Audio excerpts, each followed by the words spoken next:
दोस्तों आज हम लोग जानेंगे केस स्टडी कैसे बनाया जाता है। तो चलिए एक टॉपिक उठाते हैं, वेसिकुलर मोल। सबसे पहले अपना कॉलेज का नाम लिख लेंगे, फिर जो सब्जेक्ट रहेगा, सब्जेक्ट मिडवाइफरी एंड ऑब्स्टेट्रिक मेरा 4th ईयर का है तो पहले वो लिख लेंगे। उसके बाद फिर जो टॉपिक है केस स्टडी ऑन वेसिकुलर मोल, फिर किसके बाद सबमिट टू, फिर उसके बाद लिखा हुआ सबमिटेड वाई, फिर डेट यहाँ पे लिखेंगे सबमिटेड ऑन। ये हमारा फ्रंट पेज बनकर तैयार हो गया। चलिए उसके आगे हम लोग चलते हैं।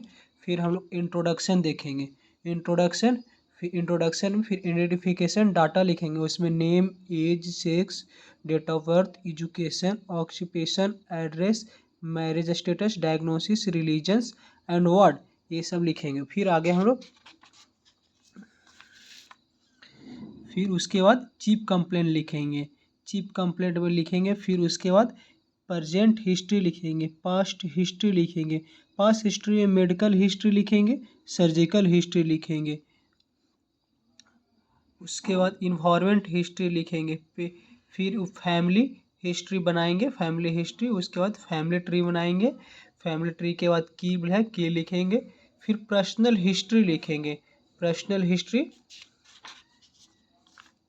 फिर उसके बाद हम लोग फिजिकल एग्जामिनेशन करेंगे। फिजिकल एग्जामिनेशन में जनरल अपीयरेंस देखेंगे, जनरल अपीयरेंस लुक देखेंगे, लुक कैसा है, बॉडी, हाइट, वेट। उसके बाद फिर स्किन का देखेंगे, स्किन का कलर कैसा है, टेक्सचर कैसा है, टैगोर कैसा है।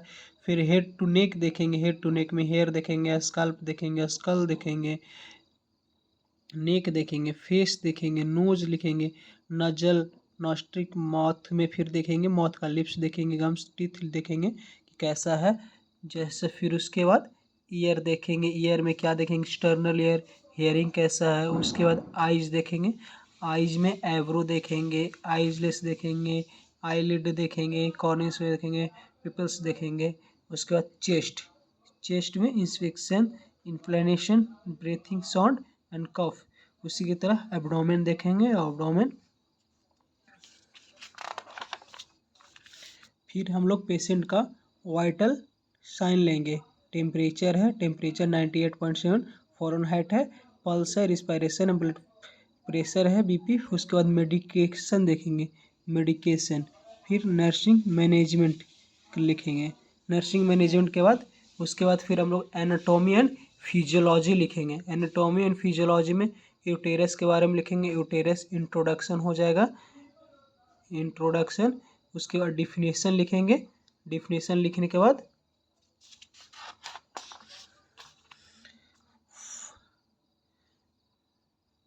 फंक्शन लिखेंगे,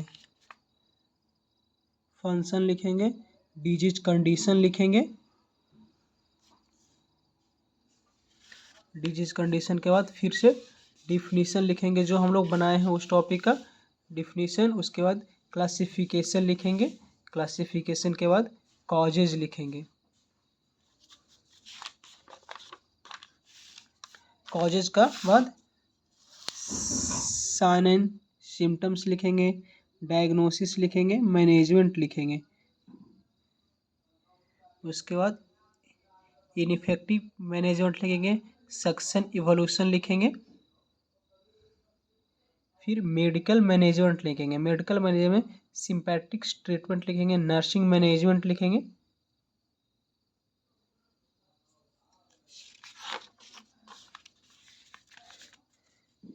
नर्सिंग मैनेजमेंट। उसके बाद नर्सिंग डायग्नोसिस लिखेंगे। उसके बाद फिर हम लोग एनसीपी बनाएंगे। एनसीपी में मेन इंपॉर्टेंट होता है डायग्नोसिस, डायग्नोसिस को अच्छा से लिखेंगे।